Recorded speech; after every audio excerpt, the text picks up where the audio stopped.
Morning student, তোমরা যারা উত্তরবঙ্গ বিশ্ববিদ্যালয়ের অধীনে এবছর এনইপি 2020 অধীনে সেকেন্ড সেমিস্টারে মাইনর অথবা ডিএসসিতে ইতিহাস বিষয়টি নিয়েছো, তাদের জন্য আজকে আমি তোমাদের সুপারফাস্ট সাজেশন নিয়ে আলোচনা করছি।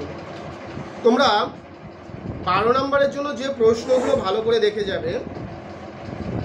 প্রথমত, গুপ্তযুগের সামাজিক ও অর্থনৈতিক অবস্থা আলোচনা করো। গুপ্তযুগ থেকে আমি বলছি, গুপ্তযুগের সামাজিক ও অর্থনৈতিক অবস্থা আলোচনা করো।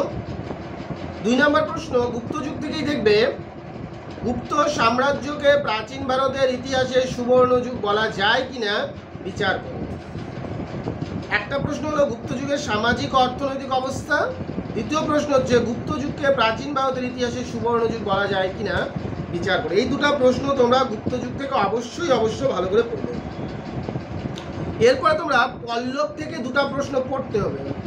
প্রথম প্রশ্ন, পল্লবদের শিল্প ও স্থাপত্য সম্পর্কে আলোচনা করো। পল্লবদের শিল্প ও স্থাপত্য সম্পর্কে আলোচনা করো এবং এর সঙ্গেই তোমাদের 4 নম্বর প্রশ্ন করতে হবে দ্বিতীয় পুলকেশীর যে রয়েছে পল্লব সম্রাট শ্রেষ্ঠ দ্বিতীয় পুলকেশীর কৃতিত্ব আলোচনা করো। এই হলো 4টা প্রশ্ন। 5 নম্বর প্রশ্ন, গুপ্ত সম্রাট সমুদ্রগুপ্তের কৃতিত্ব আলোচনা করো অথবা সমুদ্রগুপ্তের উত্তর ভারত দক্ষিণ ভারত বিজয় সম্পর্কে আলোচনা করো। যা কিছুভাবে প্রশ্নটা আসতে পারে সমুদ্রগুপ্ত। এরপর তোমরা 6 নম্বর প্রশ্ন দেখবে ত্রিশক্তি সংগ্রাম। ত্রিশক্তি সংগ্রামের কারণ ও ফলাফল আলোচনা করো। ত্রিশক্তি সংগ্রামের কারণ ও ফলাফল আলোচনা করো। এরপর তোমরা যে প্রশ্নটি দেখবে সেটি হচ্ছে গিয়ে লাস্ট প্রশ্ন বলবো যে হর্ষবর্ধনের কৃতিত্ব আলোচনা করো। এই যে তোমাদের 6টা থেকে 7টা প্রশ্ন বলা হলো 12র জন্য, গুপ্তযুগের সামাজিক অর্থনৈতিক অবস্থা, গুপ্তযুগকে সুবর্ণযুগ বলা যায় কিনা, পল্লবদের শিল্প স্থাপত্য, দ্বিতীয় পুলকেশু, ত্রিশক্তি সংগ্রাম, সমুদ্রগুপ্ত, হর্ষবর্ধন, এই প্রশ্নগুলো যদি তোমরা পড়ে যাও 12র জন্য তোমাদের পরীক্ষায় অবশ্যই কমন আসবে। এরপর 6-এর জন্য আমরা কি দেখব? অবশ্যই গুপ্তযুগের গিল্ড ও নিগম ব্যবস্থা। ভেরি ভেরি ভেরি ইম্পর্টেন্ট প্রশ্ন। গুপ্তযুগের গিল্ড বা নিগম ব্যবস্থা সম্বন্ধে আলোচনা করো। 2 নম্বর প্রশ্ন, গুপ্তযুগ থেকেই দেখবে গুপ্তযুগের বিজ্ঞানের অগ্রগতি আলোচনা করো। 3 নম্বর প্রশ্ন, গুপ্তযুগ থেকে দেখবে গুপ্তযুগে মহিলাদের অবস্থা সম্পর্কে আলোচনা করো। তাহলে এই 3টা প্রশ্ন আমরা গুপ্তযুগ থেকে 6-এর জন্য দেখব। গুপ্তযুগে বিজ্ঞানের অগ্রগতি, গুপ্তযুগের গিল্ড বা নিগম ব্যবস্থা, গুপ্তযুগকে মহিলাদের অবস্থা সম্পর্কে আলোচনা করো। ভালো করে 3টা প্রশ্ন তোমরা দেখবে। এরপরে আরবদের সিন্ধু অভিযান বা ভারতবর্ষে আরবদের সিন্ধু অভিযানের সাফল্য কতখানি ছিল, এই প্রশ্নটা তোমরা অবশ্যই দেখে যাবে। এরপর চোলদের সামুদ্রিক কার্যকলাপ, চোলদের সামুদ্রিক কার্যকলাপ প্রশ্নটা ভালো করে দেখতে হবে তোমাদের।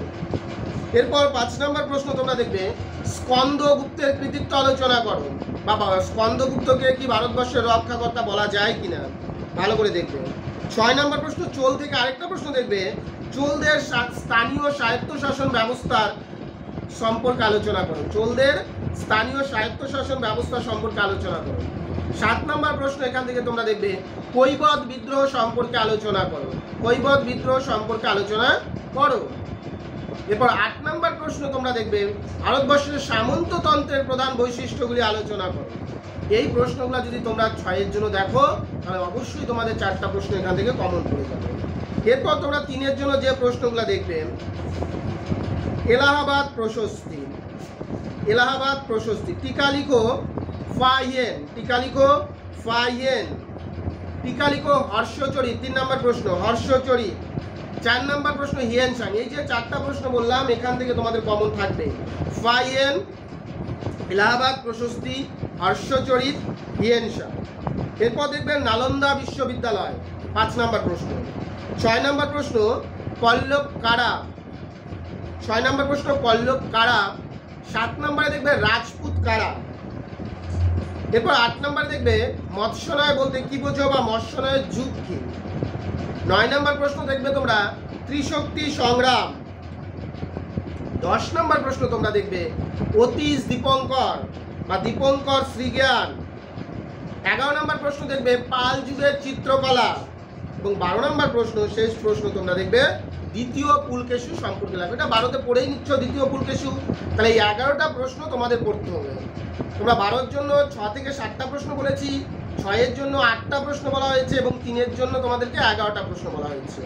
যাদের এবছর মাইনর অথবা ডিএসসি সেকেন্ড সেমিস্টার ইতিহাস বিষয়টি নিয়েছো তাদের জন্য এই ভিডিওটি যথেষ্ট গুরুত্বপূর্ণ। সবাই চ্যানেলটির সঙ্গে যুক্ত থাকবে, পরবর্তীতে প্রত্যেকটি বিষয়ের সাজেশন নিয়ে একে একে আলোচনা করা হবে। ধন্যবাদ সবাইকে।